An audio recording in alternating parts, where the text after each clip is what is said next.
I never thought I'd be the guy sitting here, writing about how my wife, Emily, cheated on me with my best man, Jake. We had this picture-perfect wedding plan, or so I thought. I mean, Emily always had that bitchy edge, a quick temper and a tendency to lie about little things, but I figured it was just her personality. She was gorgeous, smart, and charming when she wanted to be, and everyone said we looked good together. We met in college, got married after a few years of dating, and I honestly believed we'd be one of those couples that grow old together, still holding hands, still laughing at each other's jokes. But there were signs. She'd go out with her friends more often, sometimes for girls' nights. But I noticed she'd come home late and a little too defensive whenever I asked where she'd been. Small things, really. She'd suddenly become secretive about her phone, hiding it when I walked into the room and deleting texts like she was trying to erase her own history. I just shrugged it off, told myself maybe she was stressed or busy. We had busy jobs, a mortgage, a dog we both loved. Nothing seemed out of the ordinary until a few weeks ago when I started noticing her acting weird around Jake, my best man from the wedding. Jake was always a bit of a flirt, but I trusted him. He's a good guy, funny, loyal, the kind of friend you keep close. After the wedding, he became a regular at our place, which I didn't mind. But lately, Emily's attitude towards him changed. She'd be extra touchy, leaning into him more than she ever did before. They'd spend hours texting, and I'd catch snippets of their conversations. Little jokes, flirtatious comments, inside jokes that made me feel like a stranger in my own marriage.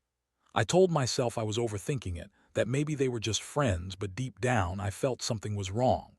Then came the night I found out the truth. It was a stupid mistake, really. I was just scrolling through her phone because she'd gone to bed early, and I noticed a message icon that looked out of place. I figured what the hell, I'd just peek. And that's when I saw it, a string of texts between Emily and Jake. They weren't just friendly chatter. They were flirty, secretive, full of innuendos. Some were about missing each other, others about their plans when she was supposed to be at work. I scrolled further and saw explicit messages. She'd been lying to me for months, telling me she was working late, going out with friends, but instead she was sneaking around, sexting my best man. I felt like I'd been hit by a truck. My stomach twisted, my heart pounding so loud I thought it would burst. I couldn't believe it. Emily, the woman I married, the woman I trusted to be by my side forever, had been screwing around with the only person I ever trusted besides her, Jake.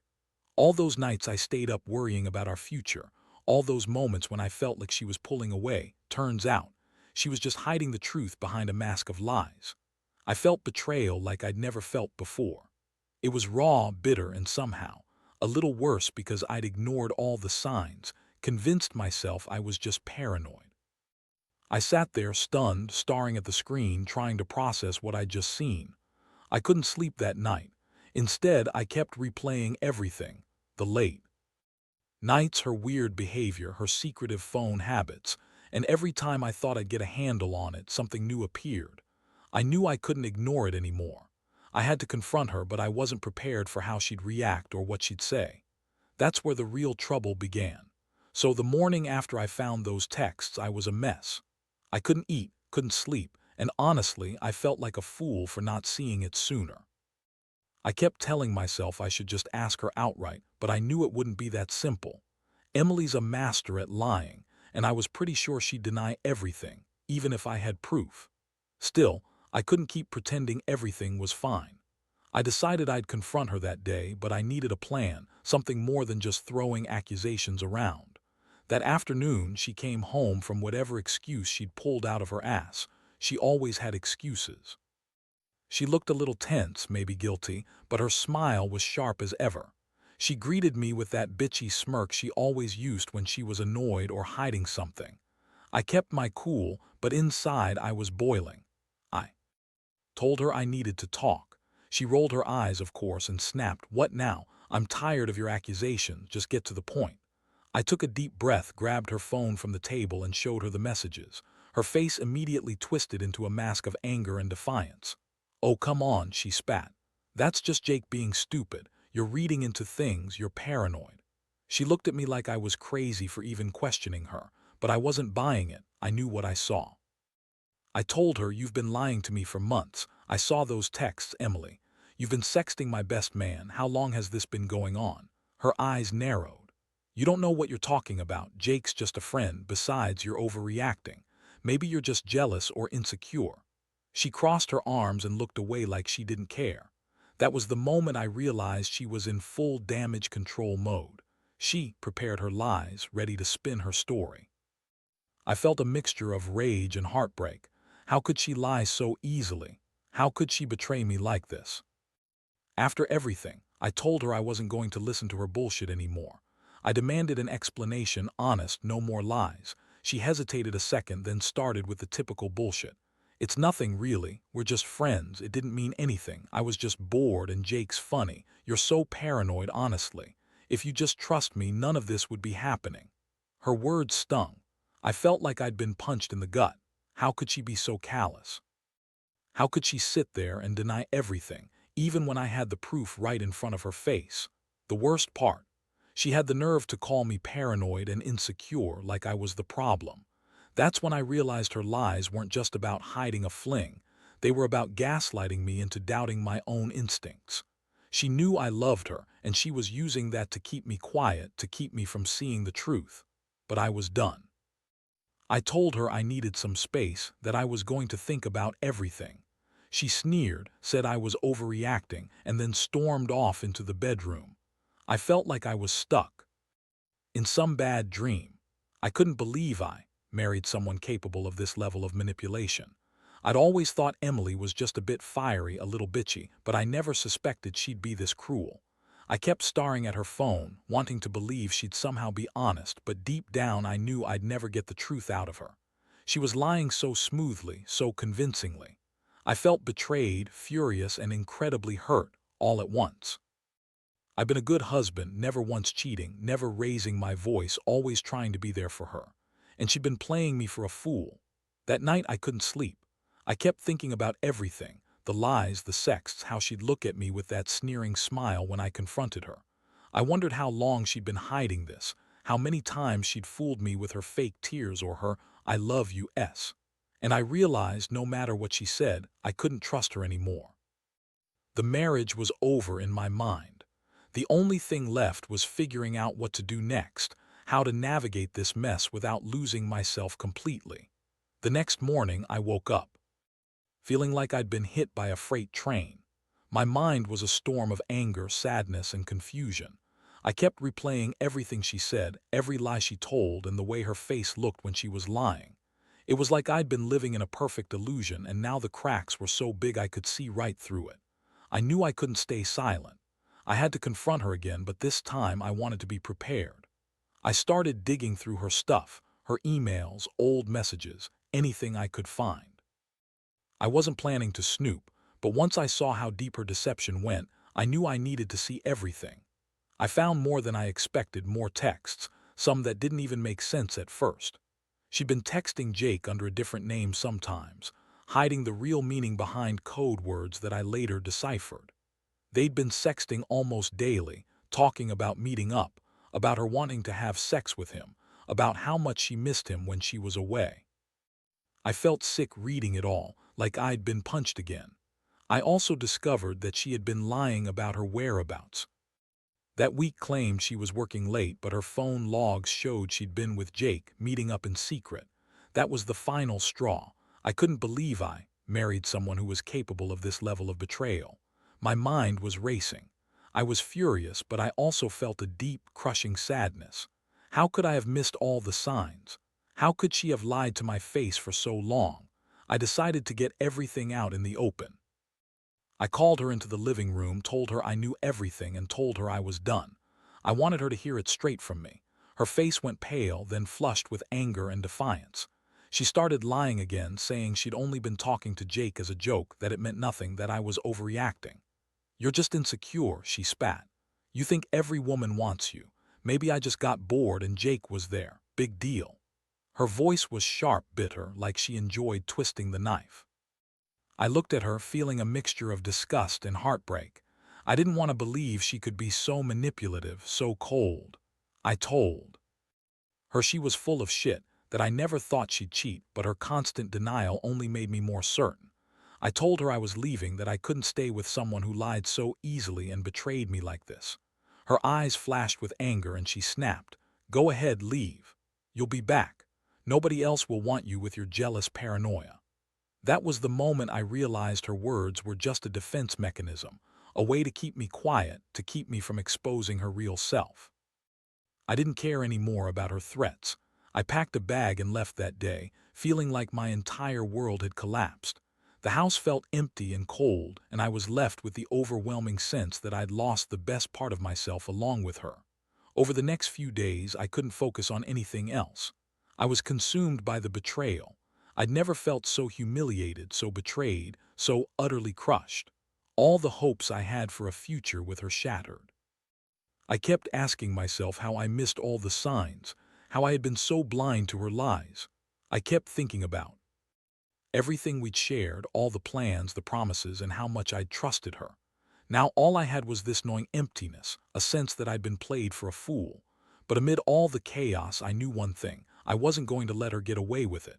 I was mad as hell, and I was going to do something about it. I didn't know what yet, but I knew I had to stand up for myself, even if it meant losing everything. The betrayal had cut so deep, it changed me forever. And I was determined to find a way to move past it, no matter how painful. After I left her that day, I thought I'd feel relief. Maybe even a little peace, finally free from the lies and BS. But all I felt was this gnawing anger, a deep ache of betrayal that refused to go away. I kept seeing her smirk, that sneer of hers when I called her out, and I kept replaying the texts I found. Every time I closed my eyes, I saw Jake's face, that smug look he had when he was texting her, like he was winning something. I knew I had to do something, but I wasn't sure what. Part of me just wanted to cut her out completely, delete her from my life and move on. The other part, still raw, wanted some kind of justice. So I decided to dig deeper, find out how long this had been going on. I started talking to some friends, people I trusted, people who knew her before I did. I needed to understand whether she'd always been this way or if this was just something new. A few of them told me she'd always had that bitchy streak, but nothing like this. They also hinted Jake had been persistent, more than just a friendly connection. That made me furious all over again. I realized I had to confront this head-on, not just for me but for my own peace of mind. One thing I did was get in touch with Jake. I wasn't planning to threaten him, not yet. I wanted to hear his side, see if he'd admit to anything. Our conversation was a mess. He didn't deny that they'd been texting, but he claimed she started it, that he never meant for things to go this far. Yeah, right, I could see through the lies, but hearing him admit to the texting, the sexting, and the secret meetings made me even more angry. I was furious that the guy I trusted, that I'd considered my brother in some ways, had betrayed me too. And then I decided I'd confront Emily again, this time more prepared. I reached out to her, told her I knew everything and that I was done. I told her I didn't want to see her or talk to her anymore. Of course, she denied everything, called me crazy, accused me of stalking her. She said I was just jealous, insecure, that I was imagining things. When I told her I had proof, she said, "You're just bitter because I cheated. You'll get over it, you're not that special." That's when I really felt the bile rise. How could she be so callous? How could she be so dismissive of all the pain she caused? The truth was, I was dying inside, but I couldn't let her see it. I played it cool, told her I'd be filing for divorce soon, and that she should get her shit together. I wanted her to know I wasn't coming back. I wanted her to feel the loss, the betrayal, the pain she'd caused. I knew I'd have to go through the legal process, but honestly, I didn't care about the legal stuff as much as I cared about her knowing I knew. About her knowing I was done pretending. In the days that followed, I shut myself off from everyone else. I didn't want to see friends or family. Honestly, I felt like I had been punched so many times I was numb. The house was empty, silent except for my own thoughts. I kept thinking about the good times, the ones she'd always pretend to be innocent and sweet, but underneath, she was a different person, bitchy, manipulative, and selfish. I realized I had been blind to her true nature for so long. I'd given her everything, and she'd thrown it all away for some sexting and cheating with Jake. I've reached a point now where I feel a strange mix of relief and emptiness. I still can't believe she did this to me. I trusted her more than anyone. And she just threw it in my face. I keep asking myself what I could have done differently, whether I missed the signs. But deep down, I know it wasn't my fault. Some people are just rotten inside. The only thing I can do now is pick up the pieces, learn from this mess, and try to rebuild something better, something that doesn't include her. The pain still lingers, but I know I'll survive it. I have to. The months that followed were a blur of pain, anger, and finally, a strange sort of clarity. I won't lie, it was the worst betrayal I've ever experienced. Trust, which I used to think was the foundation of everything, was shattered. Every time I saw her face in my mind, I felt this burning rage. How could she lie so effortlessly? How could she cheat on me with my best man, the guy I trusted the most after her? It felt like my entire world had collapsed overnight. I threw myself into work, trying to drown out the relentless thoughts. I didn't want to face her, didn't want to think about the fact that she'd been screwing around behind my back for months. Every time I saw her name pop up on my phone, I'd get this sick feeling in my stomach. I'd check the messages again just to remind myself how deep her deception went. It was a sick cycle, but I couldn't stop. I also started seeing a therapist, needed someone to talk to about all this. It helped to give voice to my feelings, even if I was still angry most of the time. One day, I finally decided I had to confront Jake face to face. I wanted to look him in the eyes and get some closure. We arranged to meet at a local bar. When I saw him walk in, smug, confident, I wanted to punch him. Instead, I sat across from him and looked him straight in the eyes. I told him I knew about all his lies, about how he'd betrayed me, my wife, and our friendship. I told him I didn't care what excuses he had. He was just a piece of shit for screwing over a friend like that. He finally admitted that he'd been texting Emily for months, that he'd been wanting to meet up, that he'd always flirted with her. He said, honestly, I didn't think she'd do it. I thought she was just being a bitchy wife, but I guess she's just as bad as I am. That's when it hit me. The extent of her deception wasn't just about sex. It was about the lies, the manipulation, the betrayal of everything I believed about her. I left that bar more determined than ever to cut her out of my life for good. But what was even harder was dealing with the aftermath. Friends and family started to notice I was struggling, and I had to be honest about everything. Some people judged me, told me I should forgive her, that maybe she was sorry. But I knew better. You don't cheat, sext, and lie for months without some deep flaw. I was hurt, yes, but I also felt a strange sense of relief. I realized I'd been living in her shadow, accepting her bullshit because I thought I loved her, so I made a decision. I filed for divorce. I wanted to be done with her lies, her bitchy attitude, and the whole nightmare she created. I knew it was the right thing, even if it hurt like hell. I also started focusing on myself, working out, reconnecting with old friends, and trying to rebuild my confidence. Sometimes I'd get hit by waves of anger or sadness, but I kept telling myself I deserved better than that. Honestly, I'm still healing. Some days are worse than others. There are moments I miss the woman I thought I knew, but then I remember the lies, the sexting, the betrayal. I've learned a lot from this whole mess. About trust, about red flags, and about how some people will screw you over if given the chance. If I could give one piece of advice to anyone reading this who's going through the same thing, trust your instincts. Don't ignore the signs, no matter how much you love someone. Because in the end, betrayal cuts deeper than you could ever imagine, and healing takes time. But I know now I'll get through it. I have to. Looking back now, I realize that losing Emily was one of the hardest things I've ever gone through, but it also taught me a brutal lesson about trust and the nature of some people. I thought I knew her, that she was my wife, my partner, someone I'd build a life with. Turns out, I was blind to how much she was willing to lie and cheat just to satisfy some selfish need. That betrayal left a scar, but it also forced me to look inward and confront parts of myself I'd never fully dealt with. I've come to understand that people are complicated. Some wear masks so well that you only see what they want you to see.